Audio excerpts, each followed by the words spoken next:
По улице Героев Бреста проживает Магомед Сычоев, ему 19 лет. Он уже год по возрасту подлежит призыву на военную службу. В прошлом году к нему уже приходили с повесткой, но тогда у него была отсрочка в связи с учебой. Получал профессию программиста. В этом году обучение завершил. Дальше планирует отдавать долг родине. Его отец в свое время отслужил, у него уже есть пример. Повестку. 9:30 военкомат. А метка сейчас повели.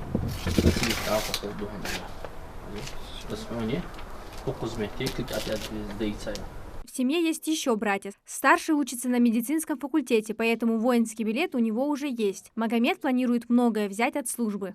В военно-космических силах мои знания могут понадобиться.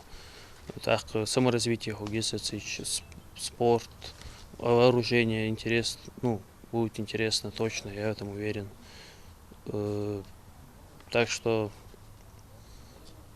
не знаю, может я даже, если, когда я пойду в армию, посмотрим, возможно, я даже захочу связать дальнейшую свою работу, жизнь с армией. Что делать после того, как вручили повестку? Во-первых, не надо волноваться, говорит Ваха Богатырев. Необходимо внимательно ознакомиться с ее содержанием. Вручение повестки еще не означает, что завтра же призывник должен явиться в военкомат для отправки к месту прохождения военной службы. В назначенное время нужно будет пройти медосмотр.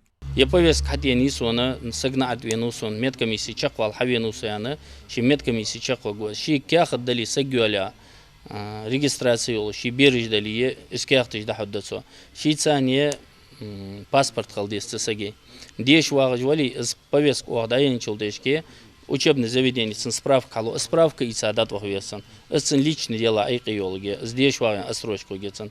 В семье Азиевых 4 брата. Всех сыновей отец семейства планирует отправить служить. Хочет, чтобы там они научились дисциплине. У ребят от 18 до 25 лет нет никакой самодисциплины, говорит он. Верит, что служба в армии научит их порядку, начиная с утренней зарядки, заканчивая использованием боевой техники. Сегодня их дом второй по списку. Повестку вручат Аюпу Азиеву. Ему недавно исполнилось 18 лет.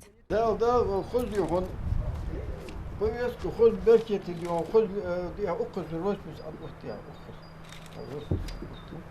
Представители муниципальных образований республики совместно с работниками военкомата проводят работу по оповещению граждан призывного возраста. В Назране 4 административных округа. Призывной ресурс составляет около 2500. Бывают среди них и те, которые не хотят служить. Они просто не понимают, какие преимущества появляются, если имеется воинский билет, говорит Саварбек Куркиев.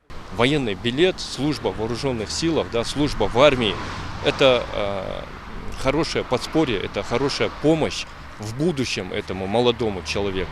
Например, если он отслужит в армии и захочет учиться в вузе, преимущественное право ему дает это служба в армии, преимущественное право при поступлении в высшее учебное заведение раз.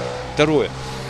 Сейчас практически во всех государственных организациях без военного билета не принимают на работу.